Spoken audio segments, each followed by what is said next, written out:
Like some very lucky people, I had a great teacher when I was about 13 or 14, at a time when I was a very difficult child indeed.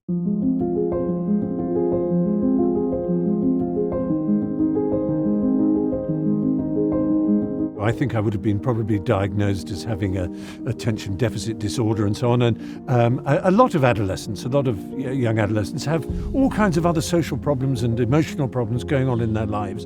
And the last thing they want to worry about is schoolwork. But I had this teacher who was an inspiration. And looking back now, I can see that one quality he had above all others that made him a great teacher and that lit a fire inside me. And that was enthusiasm. It was a never-dying passion for teaching not just the subject, which in his case was English literature, but also in teaching children. And every day the class was like a theatre. There was excitement. It was as if he had spent all the time he'd been away from us dreaming up a thrilling new lesson for us. And so I just found myself eager to learn. And it wasn't until some years after this that I went to be a junior teacher in a school that I began to appreciate his extraordinary ability and the ability of teachers everywhere, because I discovered the secret that teachers never tell you, because they're decent people, they don't want to complain. And that is, it is astoundingly hard work. It is incredibly tiring. And I challenge any one of you, just spend a day teaching 6 periods, 6 lessons maybe, 6 classes. And by the time you finish 2, you will not believe you can do it. It takes such focus, such commitment, simply to the mixture of controlling young people, keeping them in reasonable order, but also letting them breathe, letting them be alive, enthusing them. Yes, you need to love your subject, whether it's maths or language or history or whatever it might be.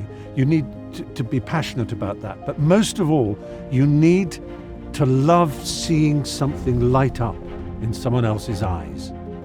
And it's that thrill when you have lit a fire in someone.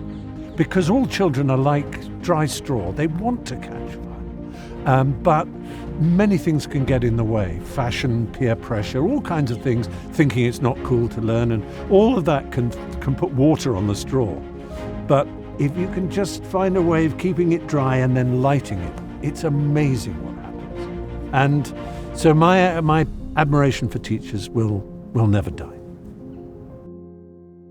It is now my great pleasure to announce the top 10 finalists for the Global Teacher Prize 2020.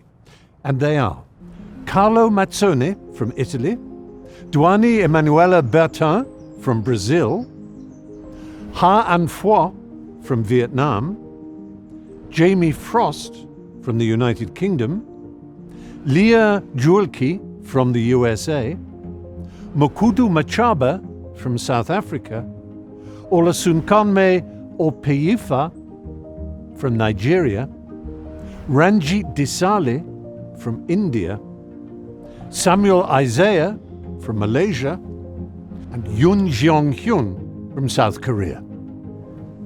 And congratulations to all those finalists. And I would like to thank the Varkey Foundation for continuing to shine a spotlight on the great work of teachers in every corner of the world. Since the launch of the Global Teacher Prize over 6 years ago, it has gone on to inspire more than 40 national teacher prizes, unearthing thousands of stories of heroes that have achieved extraordinary things in extraordinary circumstances. The Global Teacher Prize will always be a tribute to all teachers, wherever they are. And I'd also like to thank UNESCO, a partner of the Global Teacher Prize, for their continued commitment to giving every child their birthright, a good education. To our top 10 finalists and every dedicated teacher around the world, you light the spark of curiosity and fire the dreams that can change our world for the better. Thank you.